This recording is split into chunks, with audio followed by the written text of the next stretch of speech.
A crise política voltou a esquentar no Brasil. Vazamentos de informações sigilosas envolvendo o ministro Alexandre de Moraes reacenderam ataques ao Supremo Tribunal Federal. Enquanto isso, o jornalista Fernando Gabeira, da Globo News, chegou a sugerir o fechamento do STF. Diante disso, o jurista Pedro Serrano fez um alerta. Esse tipo de discurso pode abrir caminho para novas rupturas institucionais, como ocorreu no impeachment da ex-presidenta Dilma Rousseff. Mas afinal, o que está por trás dessa nova ofensiva contra as instituições? Vamos entender. Então, de resto não quer dizer nada. Falar cometeu crime, juro, que eu ouvi alguns jornalistas falando em impeachment. O Estadão está pedindo. Já tem vários pedidos, inclusive. Cara, você olha assim, você fala, putz, já não basta terem criado essa imensa ferida institucional que foi decretar o impeachment de uma presidenta por conta de pedalada fiscal. Impeachment, não sou eu que falo, nem a juventude brasileira progressista na época de Dilma. Ronald Dworkin, que enquanto estava vivo, na época que escreveu esse texto, era o maior jurista vivo do mundo, um dos maiores, certamente o maior filósofo do direito vivo na época do mundo anglo-saxão, escreveu um artigo na revista The New Yorker, no fim da década de 90, chamada A Kind of Coup, um tipo de golpe, falando de como o impeachment banalizado é uma forma de golpe que você usa da Constituição contra ela própria. Você não pode cogitar de impeachment de quem quer que seja, sem ter o mínimo de coisa. Mínimo não, tem que ter comprovado o crime de responsabilidade. E crime de responsabilidade de acordo com a Constituição de 88, não de acordo com a lei de 1950, que foi derrogada na maior parte dela. Que é outro erro que fizeram. Até gente hoje que depois reconheceu isso, Reinaldo Azevedo, e eu apontava por escrito isso na época. Escrevi parecer para Dilma. Você interpreta a Constituição, a lei pela Constituição e não a Constituição pela lei. Uma lei que é incompatível com uma Constituição nova sofre derrogação, deixa de existir. Não é reconhecida no novo sistema. Né? Então, e a Constituição coloca claramente, para haver crime de responsabilidade, não basta haver uma inconstitucionalidade, uma ilegalidade ou uma irregularidade, tem que haver um atentado à Constituição. E nós impedimos a primeira mulher presidente do Brasil por conta de uma manobra contábil que ela não fez, que ela nem sabe provavelmente como é que funciona e que todo mundo fez antes e fez depois dela. Quer dizer, o Temer fez, o Bolsonaro fez e antes dela todo mundo fez também. Então, quer dizer, é evidente que isso não é um atentado à Constituição. Ali houve um fracasso do Supremo Tribunal, uma omissão de exceção, né, que implicou em estado de exceção e que abriu uma ferida institucional que até hoje nós não resolvemos. Então, querer cogitar de um impeachment sem base, de um ministro do Supremo, é querer destruir a institucionalidade democrática do Brasil. Eu acho isso perigoso. É óbvio que isso não significa investigar. Só para terminar, tem que investigar, né? O ministro Mendonça falou que está investigando lá, está na UOL hoje, os negócios lá do ministro Toffoli, tem que investigar. Quando surgir um elemento consistente de que possa eventualmente haver ou não... Agora, investigar é uma coisa. Impeachment é depois que você investiga. Não teve nem tempo para investigar, Renato. Como é que vai se falar em impeachment? Não teve nem tempo. Impeachment é quem é bonzinho. O Gabeira pediu o fechamento do Supremo Tribunal Federal numa emissora que é concessão pública. Eu acho que isso é um pouco mais grave, né, Pedro? Não, fechar o Supremo é proposta que houve nos países de extrema-direita, Polônia, Turquia, Israel chega a pensar nisso, né? Quer dizer, é isso que esse cara está propondo, ele está se aliando a esse novo fascismo. Né? Isso interessa a extrema-direita, fecha o Supremo atual, o Flávio Bolsonaro ganha e nomeia os caras dele, é isso que eles querem, né? Quer dizer, querem dizimar com a democracia. Então, realmente, eu fico impressionado com essa falta de senso, de equilíbrio, de razoabilidade, né? E assim, por instituições que deveriam ser guardiãs da razoabilidade. A Globo, pelo poder que tem, teria um imenso...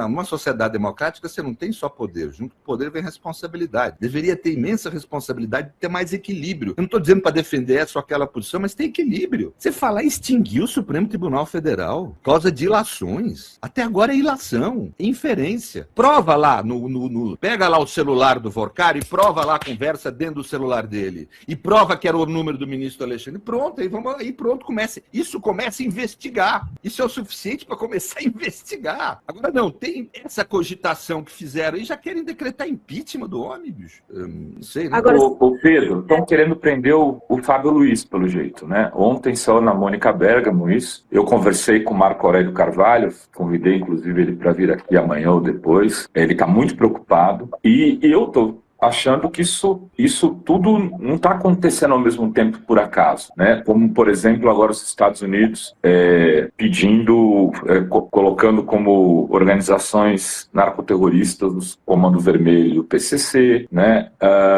Ou seja, tem um golpe aí com vários tentáculos já aparecendo aí desse povo, desse novo golpe.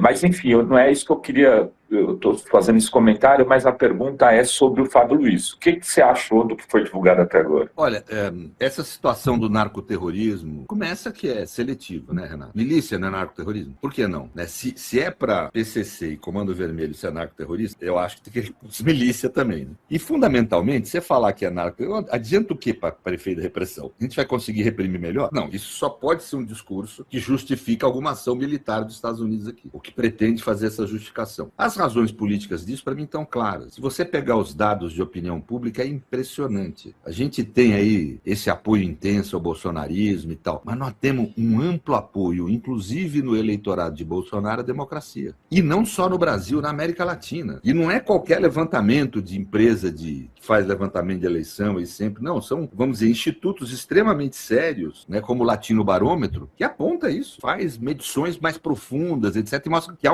ao contrário do primeiro mundo, em que há um grande questionamento quanto à legitimidade da democracia. Aqui na América Latina, nós ainda validamos a democracia, talvez porque tivemos a experiência das ditaduras e tal. E é popular isso. Eu estou falando, isso está...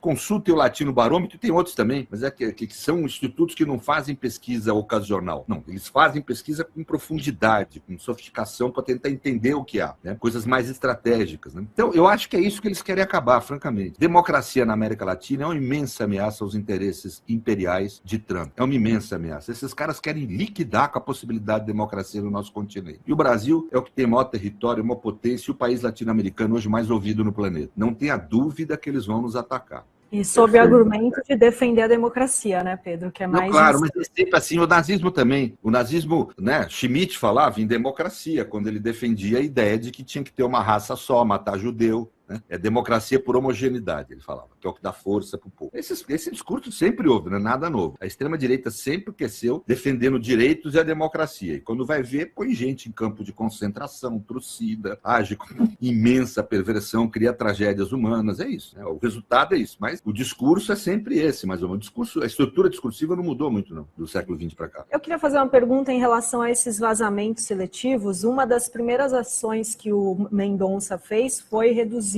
o sigilo, que o Toffoli tinha colocado um nível bem mais alto de sigilo e o Mendonça reduziu esse sigilo. Por que ninguém questiona isso? Porque, de fato, esses vazamentos não poderiam estar ocorrendo, né, Pedro? Mas esses vazamentos não, tem que ser justo com o ministro Mendonça. Ele colocou nível 3. Esses vazamentos não poderiam estar ocorrendo independente do nível de sigilo aí. Houve crime mesmo, isso ninguém entendeu. O ministro Mendonça fez uma abertura dura de inquérito para apurar esses crimes, né? Porque que houve crime, ninguém tem dúvida. Pode não saber se a maior parte dos crimes foi cometido pela PF, se foi pela CPMI. Outra ideia errada que as pessoas têm é achar que CPMI pode divulgar. Não, o deputado, quando recebe com o dever de guardar sigilo, senão comete crime também. Então tem que apurar. O ministro Mendonça está agindo de forma muito adequada nisso. Diminuir de 5 para 3... Eu não sei exatamente qual é o significado prático que vai ter isso. Eu sei que, em termos práticos, divulgar conversa sigilosa do sujeito com a namorada dele, ficar vazando dados de ministro do Supremo, né? Ficar seletivamente vazando. Né? Eu adoraria ver os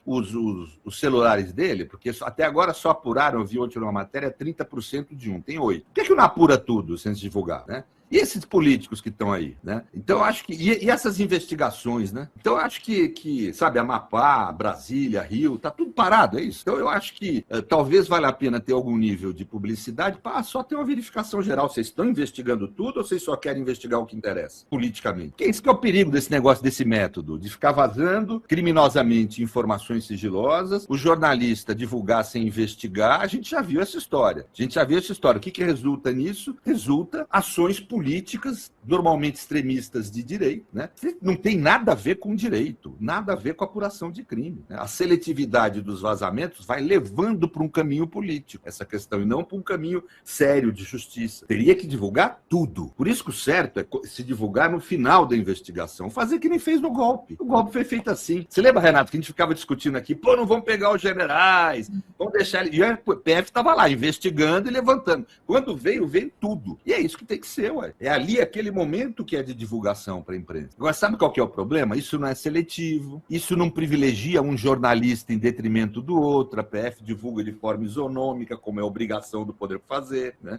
Sai fora dessa coisa de jornalismo de acesso, a prática mais antiética que pode haver de um jornalista na democracia. Troca a informação sigilosa dada com forma criminosa por vender a versão que interessa a quem vazou, né? Ou seja, abre mão do direito, dever que o jornalista tem de investigar. É direito, mas é dever também, para dar uma boa informação. Então, esse tipo de prática, isso aí é destrutivo, eu não tenho dúvida. Isso faz parte desse método para destruir a nossa democracia, eu não tenho a menor dúvida. Ô Pedro, eu fico temendo, né, que o governo esteja se comportando com a PF da mesma maneira que o governo Dilma se portou. Teve uma ala da PF agindo politicamente aí e não está sendo contida. Você acha que corre o risco disso estar acontecendo de novo? Claro, mas assim, só que isso tem que ser contido do jeito adequado, jurídica e institucionalmente. Houve cometimento de crime. Não pode deixar isso passar. E olha, Sinaras, francamente, vazar lá a pseudo-conversa do ministro Alexandre me interessa menos, porque isso pelo menos você tem algum interesse público. Mas que tem que vazar mais de 1000 páginas do diálogo do sujeito com a namorada dele, expondo a moça brutalmente? Não tem nada a ver com o assunto. Quer dizer, então, isso é crime e é grave, e tem que pegar quem fez e punir quem fez. E isso sai de dentro da PF. O tal do diálogo do ministro Alexandre, que a própria PF conclui que não tem sentido jurídico nenhum, vaza de dentro da PF. É preciso monitorar essas pessoas. O cara que for pego vazando tem que ser demitido da PF, tem que responder criminalmente. Isso é um crime grave, gente. E pior que você vê a mídia, assim, não a mídia aí, então eu tenho que ser justo, não a mídia institucional, mas você vê na internet, tem gente falando, é desinformação, né? Mas estão querendo censurar, né? Quando vazou o negócio lá da Receita Federal. Que é isso, gente? A Receita Federal tem o dever de não abrir sigilo. Polícia Federal é pior, porque quando ela abre o sigilo, ela está prejudicando a própria investigação. Já demonstra que claramente não quer investigar. O delegado que vazou essas informações não quer investigar. Ele quer causar efeito político, ele quer tumultuar. Nos bastidores da política brasileira, uma nova crise institucional começa a ganhar forma, e ela envolve mídia, judiciário e vazamentos suspeitos. Em meio a denúncias de quebra de sigilo e divulgação seletiva de informações envolvendo o ministro Alexandre de Moraes, um debate explosivo tomou conta do cenário político. O jurista Pedro Serrano fez um alerta contundente: a banalização de ataques às instituições pode colocar a democracia brasileira novamente em risco. O caso ganhou ainda mais repercussão depois que o jornalista e ex-deputado Fernando Gabeira sugeriu algo extremamente grave em um programa de televisão: o fechamento do Supremo Tribunal Federal. A fala, exibida em espaço da poderosa Grupo Globo, levantou críticas sobre o papel da mídia na amplificação de discursos que colocam em xeque as instituições democráticas. Mas a discussão não para por aí. Vazamentos de informações sigilosas, disputas políticas e pressões contra o Supremo reacendem memórias de um passado recente: o processo que levou ao impeachment da ex-presidenta Dilma Rousseff, considerado por muitos juristas uma ruptura institucional. Afinal, estamos diante apenas de mais uma crise política ou de um novo capítulo na disputa pelo futuro da democracia brasileira?